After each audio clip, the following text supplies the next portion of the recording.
Hari Om. Hari Om. A very warm welcome to everyone present here. So yesterday when we did the Mentimeter, we asked everybody what the biggest value or your takeaway is. And the biggest answers that we got was love, faith, and God. So I think we're going the right direction. So I will share my screen now and we'll jump into the PPT because we have 4 sessions to do today.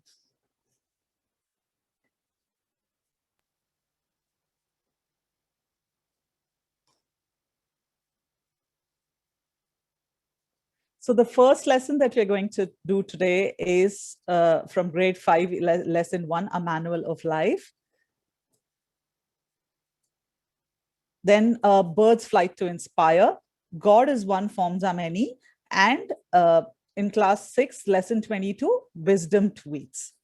So the first lesson, one thing that we need to stress on to everybody is that all our lessons are set in the form of a dialogue.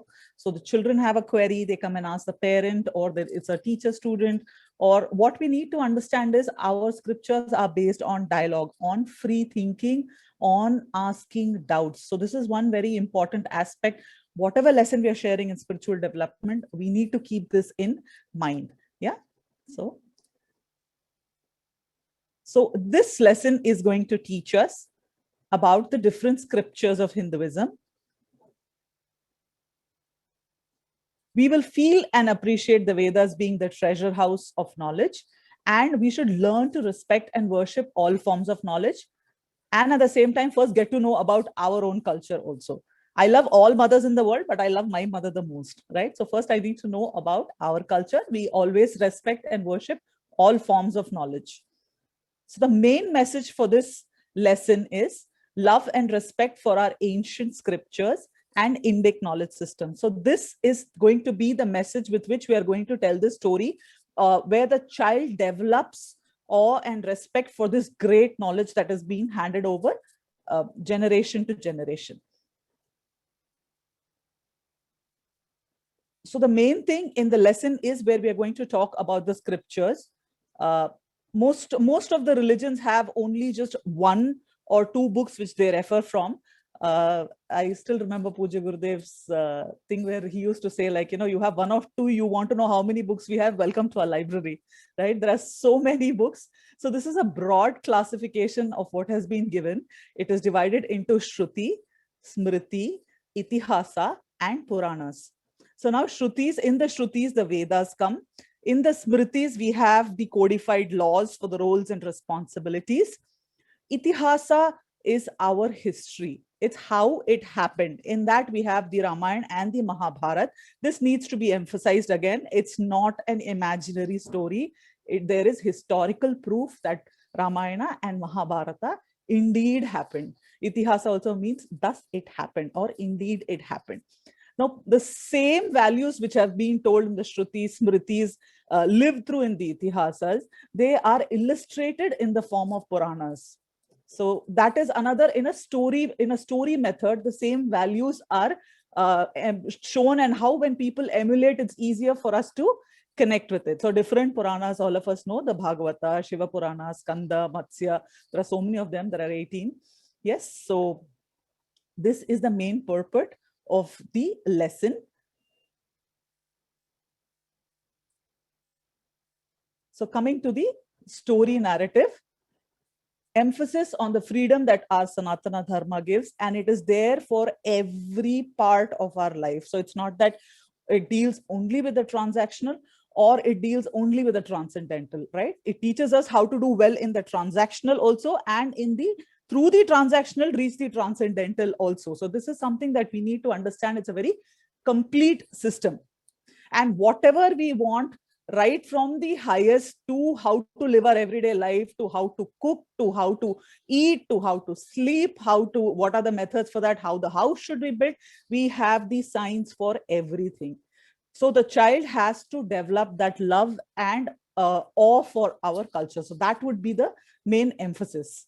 And also to imply that it's not something new and it has been coming from time immemorial. So this is one thing. These are the two things that we're going to keep in mind when we narrate the story. I'm not going into the details of the story because all of you have already read it, and we'll move on now to the class arrangement. The flowchart that we've shown, you can draw it on the board and explain it to the children. And who are the people who did this? The ancient scientists who worked inward. There are scientists who work outward in the outward field. There were scientists who worked on the central core of the personality also and found out. So we had outside scientists also and inside scientists also. So they were called the rishis, both outward and inward. So we can show them, basically their faces, and show the contributions that they've done through the form of an AV or through form of pictures, so that children get the clue. And by the time they are in grade 5, they are quite they are capable of understanding a lot more. Moving on to the activities. So activities, we have some very interesting questions for the children to understand. These activities have been given in the book back. They are also available in the teacher's handbook, and we will do one activity now. So now I will ask you, the question is, where does speech come from? So I will open up the chat box. We will try to go step by step and try to understand. Now I am talking, where does my speech come from? I'll stop the share. Where does speech come from? Where am I talking from? Vocal cord. Okay, but vocal cord cannot come up with its own speech. So first I have to think, and that's when it comes out. So where am I speaking from? Where is my speech coming from? We already have experts here. Yes. So it's coming from the mind, but mind knows only what it knows. There is another faculty which comes up with new things. Now I had to think new things to come and talk to you. So where is my speech coming from? Intellect. Yes. So now from vocal cords, we've moved to our mind. From our mind, we've moved to our intellect. Okay. But how is this intellect, vocal cords, everything working? Where is this coming from? There has to be some prior. What is that? There has to be prior. It's coming from the knowledge and awareness, right? So my speech, technically, if I trace back, the essence is coming from awareness, and that awareness is Bhagavan. So do you understand? Just by a simple method of how we speak, we can connect it to Bhagavan. So there are a set of 5 questions that are there in the book back, which I've shared, and this is one question that we've done already. So please talk to children. Very, very nicely, they have given the question, and they've also given you the answer, which you can channel the child's thought process to, to come from that. So these are the questions. What is the center of the universe? When did time start? Where does our speech come from? That is also given here. So we've just run through with that. Yes.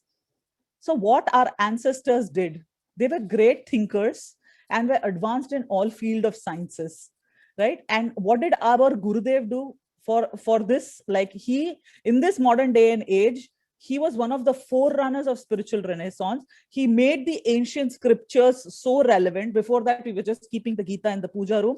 He brought it into the living room and made it a point of discussion. Today, all of us are so much interested in spirituality, and Chinmaya Mission is such a big organization. It's based on this knowledge. So we need to understand that the same knowledge that we are talking about is what we are trying to pass on to the next generation also. So Gurudev has been a forerunner. He's been a torchbearer in this spiritual renaissance movement.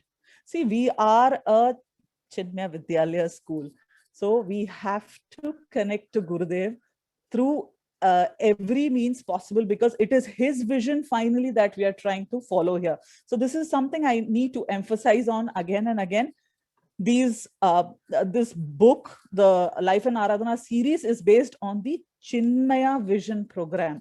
So please always remember that we need to give a connect to the next generation to Gurudev. Right? So the students have to connect to Pujya Gurudev. So his vision is what we are trying to do through these books. So now, what are the habits that a teacher can develop? So first, we have to inform the children that I respect my holy books and I read them. Right? If I have a Bhagavad Gita, my Bhagavad Gita is not just sitting in my altar. it is a book that I read and I respect, and I take valuable lessons out of it and I apply it to my life. So when the children know that people whom they are seeing, they are referring to this manual of life. I'm just giving you an example, Gita. There are so many, right? So they will also know that next time when there is a problem, or when they want to, they have this inquiry and they want to know, they know that there's an avenue available, right? So this is what we need to make the children understand. For the student, what we can do, we can try and ask them to find out what is the spiritual significance, because some of the practices that we do, right? It could be something as simple as, why am I wearing a bindi? Or why do we pierce our ears? So once we start them thinking, then it becomes easier for them. They themselves will want to know more and more and more, right? And ask them to inquire more about the ancient knowledge givers, right from the study of the atom. Rishi Kanad is there, and Rishi says Yagnavalkya has found out about the distance between the sun and the earth, moon and the sun. So many interesting things about all kinds of sciences are available with us. And there's a beautiful resource which Chinmay Mission has, which is called Awakening Indians to Awaken India. So that book is a superb manual which has a lot of this information, so you can keep that as a reference point. Then see what are the practices that we are doing even today, and try to make them to draw similarities with what has been done before and what we are doing today, right? So their assessment would be on how many of them learned about rishis and scriptures, what they have found out. If they come up with something new, please encourage and appreciate them, and then assess them on different knowledge systems and their benefits. So that is, these are the two things that which you can find out what is how much they have understood of this lesson. But the basic message that we need to understand is this knowledge is complete. It has been coming from time immemorial, and it is going to be there. So there is a treasure trove of knowledge that they can access if they are available. So this is the knowledge that this is the message that we need to pass to them. Then moving on to the next lesson. Now this lesson is talking about wonder. If there is just one word which we need to describe, it would be wonder. How to kindle that sense of wonder in a child. And once that is done, then what else is left? Because the child is curious, interested to know about things. There are so many things that are happening which we take for granted. Let me just give you a small example. An apple falling from an apple tree is not a big deal, right? An apple falling, from apple tree, apples only fall, oranges don't fall. So what's the big deal about it? But when you have that wonder, how is it that it is falling down and not falling up? Leads to rediscovery. Kindly note my words. I didn't say Newton discovered gravity. He rediscovered gravity. Because even in Bhagavad Gita, Bhagavan Krishna says he is the very gravity that holds everything together, which predates Newton by a long time. We'll not get into that. But what we need to understand is it took him 22 odd years to find out. So we have to develop that sense of wonder. If you just take a leaf and you see the intricate design in it, you'll be like, who's the one who's made this design? So we have to kindle that sense of wonder in children. So this lesson is about a bird's flight. So there is a suspense element in it where it is happening in Rameshwaram. All of us know who the student is going to be, but try and maintain the suspense for the child. It is Sri APJ Abdul Kalam ji, who was so inspired. His teacher was trying to teach him about flight. He didn't understand. So the teacher takes him and gives him an experiential training by showing different kinds of birds and how they fly differently, and which inspired him to go into that field. This forms this story, but I will add on a little also, because when he couldn't get into this field, he was very dejected. And then he met Swami Shivanand ji, who told him to defeat the defeatist in him. And then he became the missile man of India, the president of India. The rest is history. So what we need to understand is this lesson pertains to how to get that feeling of wow, right, in a child's mind. So understand the values of one's blessings, be appreciative of everything around us, right? Everything can get a sense of wonder. So, and take conscious efforts to develop a positive approach always. If we are going to be negative, we are never going to be available to look at anything, isn't it? When we are upset or our mind is upset, nothing is shown to us. Beautiful things are happening in front of us, but we are not available. right? So the main message for this story, as I said, is to develop a sense of wonder. Now, the story narrative is the emphasis of learning, importance of learning lessons from everything. There is a beautiful reference from Bhagavatam called Avadhuta Gita. It's an interesting reference. We can make them understand that how different, when you are available, even a pigeon can give you a life lesson, sun can give you a life lesson, moon can give you a life lesson. So once you're telling the story, this can become more talking points you can take. And as I said, please keep the suspense as a student is Shri APJ Abdul Kalam ji, because at the end of the lesson only it is told. Then class arrangement, we can just show some pictures, right? Don't tell them what it is, and ask the children what is so great or what is so wonderful about it. You can show something which is very normal, and then make the child understand what would be great about it. So we can get some of these pictures beforehand, and we can work on that. So that would be the class arrangement for this. Then material for an appreciation journal, which is an activity which will be done at the end of the it's there in the textbook. As I said, a lot of activities are there at the end of the textbook. There are some more activities, because some of you were asking. There are some more activities which are there in the teacher's handbook also. Additional activities are there. And for almost all the stories, we have an animation. So please make use of the audio visual content also. Moving on. So moving on to our activities. So in this activity, we are going to ask children to form groups and ask them to do 3 things which they make them feel very happy, 3 things which they feel really good and proud when they're doing, and 3 things that they can take up as a profession. So now, if there is one that is common in all 3, then it's an amazing thing that they can do, because they're doing things that they're good at, they're doing things that they make them happy, and they are doing things that they can take up as a profession. That means lifelong you're going to do things which you're good at and which makes you happy. So this is a beautiful way to set their Swadharma. You can check it out. And at this young age, if they're clear about what they want to do, though they have the option of changing whatever they want, but a pattern, we know that, okay, this stream they're going to be focusing on. So you guys can be great torch bearers for this.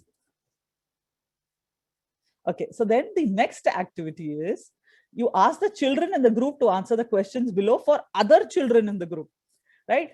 2 things that each of your friend is really good at doing, 2 things that you think that your friend can take up as a possession, right? As a profession. So when they find out the patterns, you can see the similarity and you can find out what is the strongest trait in each individual. Okay, so now time for our chat box. Yes. So the question is, if there was no constraint of earning money, right? What would be that one thing that you would do in your life?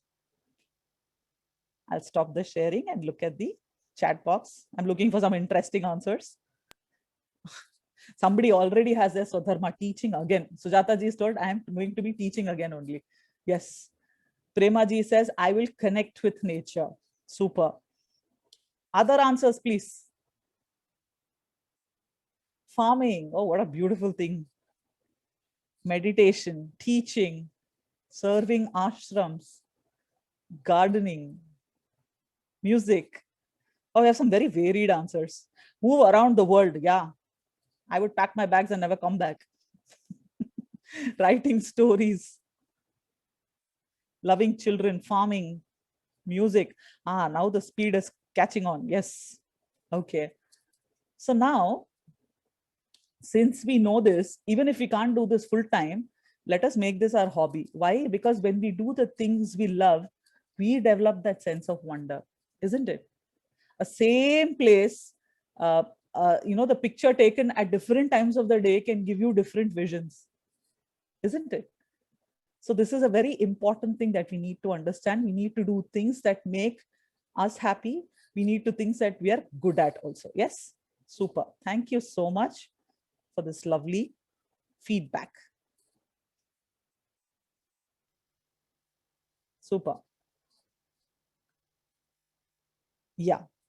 So the third activity which has been given in the lesson is an appreciation timetable. Now, this is an extremely strong and a very important practice. I think all of us should also do it. The students do it, yes, the young ones, but we should also do. For each day of the week, choose a person whose contribution you will learn about and appreciate them for their work. For example, Monday, I will say thank you to Mummy and Daddy. Tuesday, to the milkman and the vegetable vendor. Yeah, they're wonder only. Our lesson is wonder only going on. Yes. So Wednesday, the maid working in the house or building, and so on. So what is happening? We are appreciating the qualities of the other person, right? And what happens when you say you are happy, when the other person listens, they are also happy. And as I said before, a happy man never hurts anybody else, isn't it? So yes, so as I said, wonder leads to knowledge, which was the glory of our civilization. And Gurudev has brought the wonder that is the scriptures into our life. He was a visionary.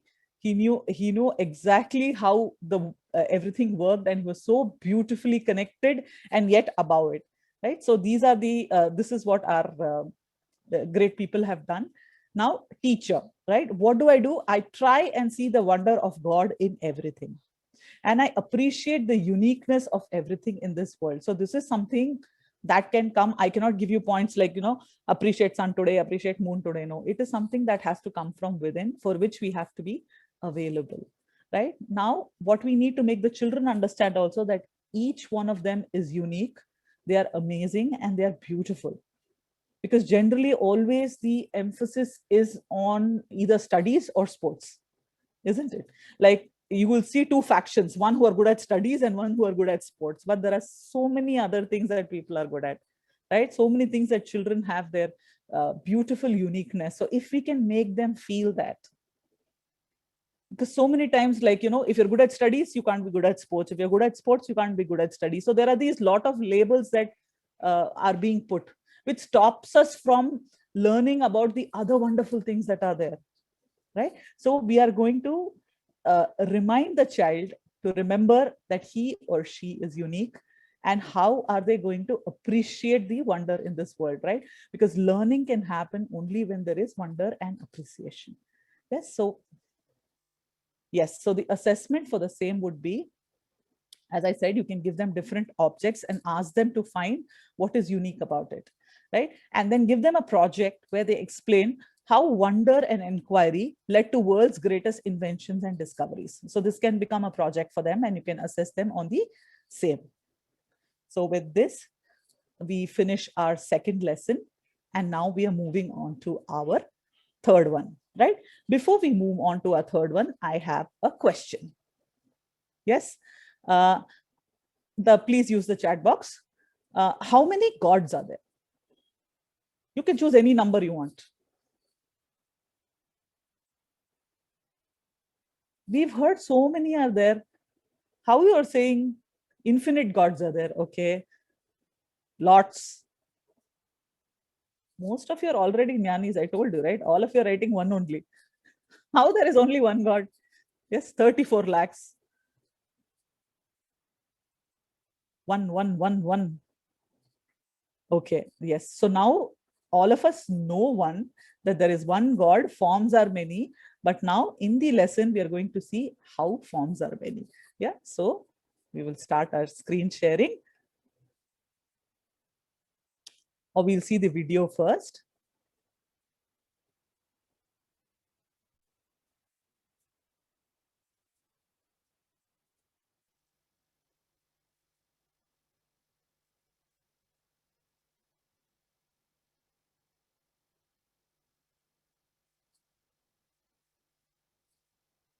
Are many. Pulak Bhaiya was just entering the class when he heard a huge commotion. The little children were at war with each other. He chanted, "Hari Om," to get their attention. Bhaiya asked them what the commotion was all about and why Prakriti was in tears. Prakriti responded that the boys had been teasing her and saying that Ma Kali was a lady, dark and hence not powerful. Kishan argued that Prakriti had made fun of Ganesha, stating that he had an elephant head and was fat. Aarti lashed out at Kishan for saying that elephants are stronger than monkeys about Hanumanji. Pulak Bhaiya laughed at their lovely battle and started telling them a story. In one of his pilgrimages to Rameshwaram, Arjuna noticed that a monkey kept following him. At Rama Setu, he wondered why Sri Rama built a bridge of stones instead of using arrows. To his utter surprise, the monkey responded to his question, saying that arrows could not bear the weight of even a monkey. He became angry and challenged the monkey to break a strong bridge of arrows made by him. The loser would have to end his life. The monkey accepted the challenge. Arjuna built a strong bridge over the ocean with his arrows. The monkey just stepped on the bridge and it shattered. Arjuna was upset. He built a huge fire and was just about to step into it. A wise-looking Brahmin asked him to stop. He inquired what had happened and decided to intervene. The Brahmin advised Arjuna to build the bridge again. Arjuna invoked Lord Krishna and built the bridge again. Despite the monkey's efforts, the bridge did not break. Now the monkey took his own form as Hanuman and smashed his mace on it, but it remained unmoved. Hanuman accepted defeat. Arjuna was elated. He suddenly noticed some wounds marks on the Brahman's back. He realized it was Shri Krishna who was hurt. Krishna explained that he had held the bridge on his back to prevent it from shattering as Hanuman jumped and pounded on it. Hanuman sadly prepared himself to enter the fire. The Brahmin asked him to stop. To his surprise, he recognized him as Sri Rama and bowed to his lotus feet. Hanuman noticed that his feet were bleeding. Sri Rama said that he had shattered Arjuna's powerful bridge using his feet. Pulak Bhaiya told that the marks on the back and on the feet were on the same Brahman. The one who is Sri Rama is also the one who is Sri Krishna. The forms are different, but the Lord is one. Hold on to whichever form you like and worship God in that form.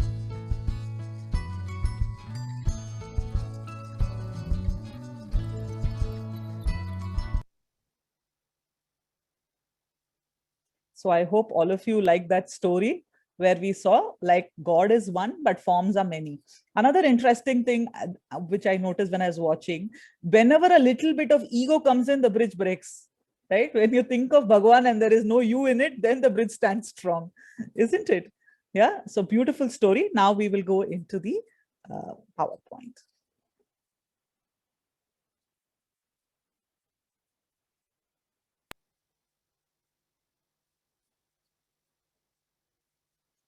Is my PPT clear?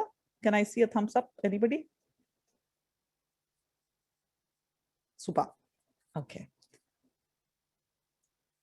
So the objectives for this lesson would be know and understand that there is only one power and which God manifests through different forms, right?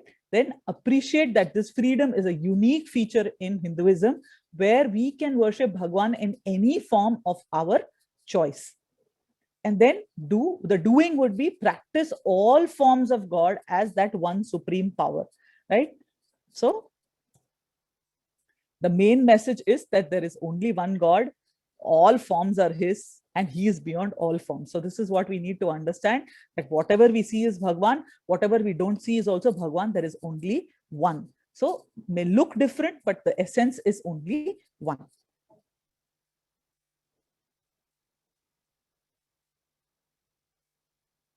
So the story narrative, the way in which we have to tell the story is the emphasis is that we have to see Bhagwan, not only the form, but we have to see the essence beyond the forms also to see the oneness. And another important thing that we need to emphasize is whichever form we pray in, he will connect to us in that form. We saw in the animation also, same person was seen as Sri Rama by Hanumanji, and the same person was seen as Krishna by Arjuna, right? So whichever form we invoke, he comes to us in that form. We need to understand that. We can have, for class arrangement, we can have pictures of various gods and goddesses and ask the children to show which facet of that supreme power is manifesting in that god, right? So this can become a very interesting activity also for the children and kindle their sense of inquiry and wonder. So there are some amazing activities, because this is a very subtle concept to understand, but there are very interesting activities which are there at the end of the book, end of the lesson in the teacher's handbook. And this animation is also going to be available, as all of us have seen. So these are not the final ones. People are still working on it. Okay. So now this is beautiful, and this is connected to a festival also.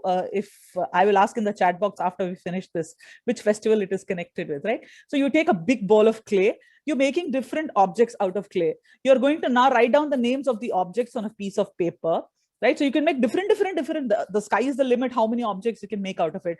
But the important thing is, after you're done, you mix all the objects. Again, it becomes clay. So where did the objects go? So this is a beautiful way of making children understand the form and the formless. So the answer also they have given in the handbook. So I'm sharing that with you. Yes, so there was clay in the beginning. It took the form of several objects. And for transactional value, we gave the object a name. And in the end, everything became one. It became the same clay which was there in the beginning. Now, what we need to understand is that clay never changed. Only a name and a form was added to it. So when we saw the name and form, we didn't see the essence behind it. We saw the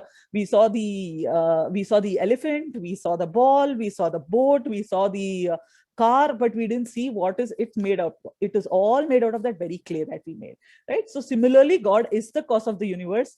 Everything is made up of Bhagwan only. Only thing is, for transactional value, it looks like a name and a form has been added. And the beauty is we get carried away by the name and form and forget what the essence is. So now, chat box, you tell me one festival which shows this so beautifully, right? This whole concept is explained so beautifully of the form and the formless. So I'll stop sharing and check the chat box. We're getting Ganesh Chaturthi. Yes, Ganesh Chaturthi is such a beautiful way to explain, right? Comes from mud, stays in mud, goes back to mud. Yes. So we make Bhagwanji out of clay, we get him home, we worship him. And when we do the Visarjan, from form to formless. Very good. Thank you so much. You made my day today. Yes. So now, activity, right? So we can bring a piece of clothing to the class. It can be a dupatta or a towel, anything. We can try wearing this in different ways. Right? So we realize that the same piece of cloth can be worn in different ways. Same way, Bhagwan is one, but forms are many, right? So if I will stop sharing now, if some of you have a dupatta and you can do it in different ways, I will spotlight you. Yes, would anybody like to try? At least 4 or 5 of us, just to show how different ways, what you can do with the dupatta. Let me see all of you now.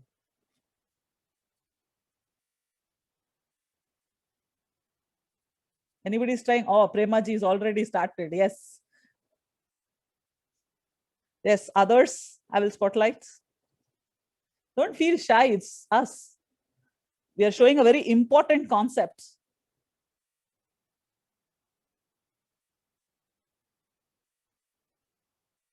Now we're getting turbans now, yes. First it was on the head, now it is turban. Parvati ji, thank you so much for being so sportive. We have Dr. Rakhi ji using this in now Corona time, perfect. She's using her dupatta as a mask, right? Same cloth, different utilities. Yes. Anybody else? Super. So when we played this game, we enjoyed so much. Imagine how much more fun you're going to have. when you play it with children. Thank you, Rakhi-ji. Angavastram, yes. So I will share my screen now. I think just have fun with children, isn't it? Just a minute. Yeah. So all of you can see my screen. Sujata ji is super. Sujata ji is doing the bike mode on. Thank you. Yeah. So now the other game that we can play is role play. We can form groups with the help of the teacher and enact the story, right? It's a beautiful story, and you can emphasize on how when the little bit of ego came, then the bridge broke. But when you think of Bhagwan with all your heart, you can get anything done in this world. And it is the same power that all of us are tapping into. Different facets, but all roads lead to Om, right? All roads lead us back to our own home. So we need to keep that in mind. Yes. So as I said, through the festival, beautifully this concept has been explained to us. Gurudev always talked about the BMI chart of his is always showing us of what we have and what we are, right? We are that very supreme consciousness, and the body, mind, and intellect are the equipments that we have. The objects, OET is the world that is there around us, objects, emotions, and thoughts. This is what the whole world is made up of, right? So Gurudev always showed us the right thing and always saw Bhagwan in all, beyond all names and forms, right? He made everybody feel special. That is one amazing quality that he had, which I've heard from so many people, right? He made everybody feel special. Can you imagine that? Only when you see yourself in all, you can do that, right? So now habits to develop for the teacher as well as the student. So teachers, I always greet others with Namaste and Hari Om. Now you might be wondering why Namaste. So we'll look into it. I pray to God in all his forms. Imagine how you are limiting yourself if you want to pray only in one form and say only one form is this, right? So practice accepting all forms of God as the one supreme power. Tomorrow's session is going to be very interesting, where we are going to see how we are going to see Bhagwan in different ways. So that's going to be a beautiful lesson, which we're going to do tomorrow. Then again, to students, we appreciate that this freedom is a very, very unique feature of Hinduism, that we can worship Bhagwan in any form, right? And same thing, practice accepting forms and greet others with Namaste. Moving on. Yes. So Namaste, this is there in the textbook also. So in our Indian culture, we greet each other with Namaste. So what are we saying? The divinity in me salutes the divinity in you. My body is not saluting your body. My mind is not saluting your mind. My intellect is not saluting your intellect. The divinity in me is saluting the divinity in you, right? In simple words, we leave out the name, form, person. We see only Bhagwan. Isn't this beautiful? Next time when we hold our hands together and say a Namaste or a Hari Om, it's such a strong concept that we are reiterating, isn't it? So just see how many of them understood this, encourage and appreciate, and then assess them on their understanding of form and the formless. This can become an assessment point. So with this, we finish 3 lessons. We have one more. It's a very interesting lesson. It's called the wisdom tweets. Right? All of us have, in this fast-paced world, all of us don't want big lessons. We want everything to be put in a, a simple, quick, easy manner. I just want it like this. Yes. Don't worry. It is not something new that it's come up with. It's been there for a long time. And today we are going to take one facet of these couplets, which is called the Tirukkural, right? Written by Saint Thiruvalluvar. So the objectives of this lesson is to understand the contribution of Saint Thiruvalluvar. He has written this beautiful set of couplets, which is called the Tirukkural. Know about Tirukkural and its universality. Why? Because it's applicable. If it's human, it is applicable to you, right? Most of our scriptures, Tirukkural is also based on our scriptures. So we will be seeing that as the lesson goes through. So most of our scriptures, because it is, if you're human, it is applicable to you. It is not based on any other classification, right? So universality would be one important thing. Then get a glimpse into the wisdom of the Tirukkural and some of its teachings. You might not know the language, that's fine. in Chennai, in Chinmaya Sarveshwara, which is a temple in Tamarai Pakam, those people have taken up this thing where they send one Tirukural a day. So it's written in Tamil. The meaning is explained in English and Tamil. So this is something all of us, like, especially for the last 6 months, we've been reading so much about this. So it's a beautiful initiative. It's there on YouTube also. All of you can check it out as references. So the main message is, it is universal. It is the essence of our scriptures.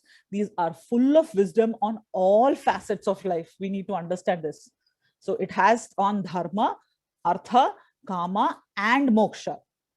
So on all facets of our life, there are these tweets which are full of wisdom. We are calling it tweets here just for the children to get interested. It's called a Kural. Yeah.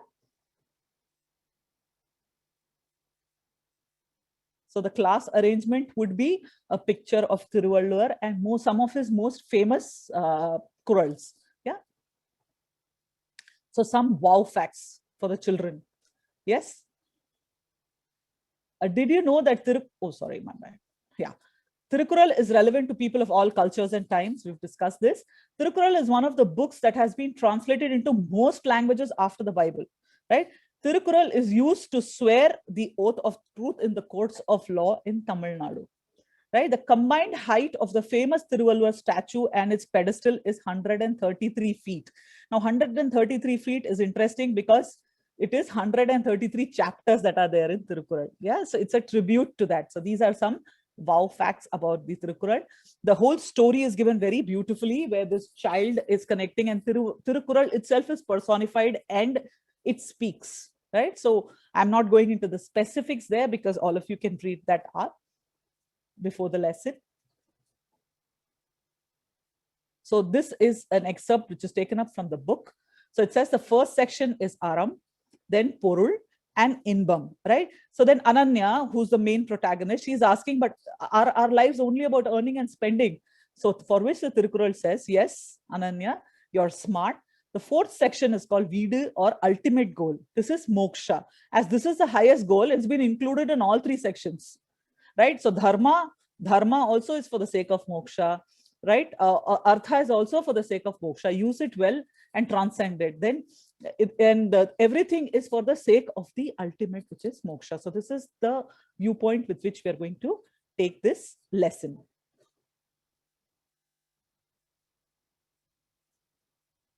Yeah, so there are a total of 133, and this is also available in your class book. And there are different activities which have been given as usual at the back of book back exercises, and the teacher's handbook is a valuable resource for this. So these are some of the things that we have got. So I just thought I'll share some of it. So a spouse who possesses virtues required for the family and spends within the means is an ideal life partner, right? A simple thing on how a life partner should be, right? Then these three things, vigilance, learning, and bravery, should not be wanting in the ruler of a country, right? And these things, the Kurals are also very beautifully, they're very poetic, and they resonate with everyday life, right? And then beautiful one on 309 on how to not get angry. It says, if a person never indulges anger in their heart, he will at once obtain what he has thought of. So anger spoils most of the things for us, right? So do you think that only Thirukural is there where these couplets are there, or do you think it's there in all other languages also? Is it there only in Tamil? I'll stop share if you can know any other places where you've seen these couples. Yes, in Sanskrit we have the Subhashitani, super. Pratimaji, thank you. Subhashitani in Sanskrit. Other things where you see this couplet form. Dohas, yes. Guru Gobind do khade kake lagu paaye, balihari Guru aapne Gobind diyo dikhaye. Yes, such an important and strong message. Aati chudi, super. Yes. So it is, all of us have this in different ways.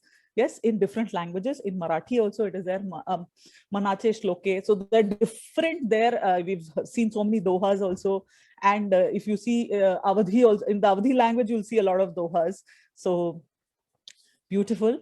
So now, okay, now we'll do the activity, right?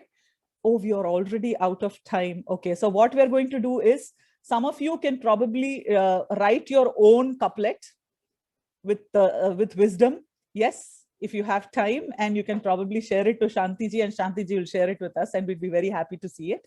So I'll just share the screen once, because we are almost done with the PowerPoint. So that would be the activity where you're going to make your own couplet. So we can do that with the children also. Yes. And then there are interesting group discussions which we can do. And this we've already seen. Gurudev's, everything that Gurudev said was a Subhashitani. Even his everything that came out of his mouth was, everything was full of wisdom and full of, the knowledge. So Gurudev's, we don't even need a couplet. In one line, he'll finish everything. You ask him how to get Bhagwan, detach and attach. With that, it's over. Yes. So now moving on. Same thing. We teach the children about the universality of the whole thing. Then this is important. We need to make the child understand, when you have confusion on what is right or wrong, refer to these, right? Because they are ancient wisdom, and it's been coming from time immemorial for us. Yes. So the assessment would be, principles of life are contained in all books. So let them do a project and find out why only India. All across the world, if there are couplets like this, and in different places, what are they called? So this will become a very interesting project for them to understand. And then give them a situation and ask them to validate their choice. Why are they choosing that, with the help of the Tirukkural? So these are the two ways we can assess how the child has understood and this concept. So with this, thank you and Hari Om, and I will see you tomorrow. Thank you so much. You've been a wonderful audience as usual. Thank you.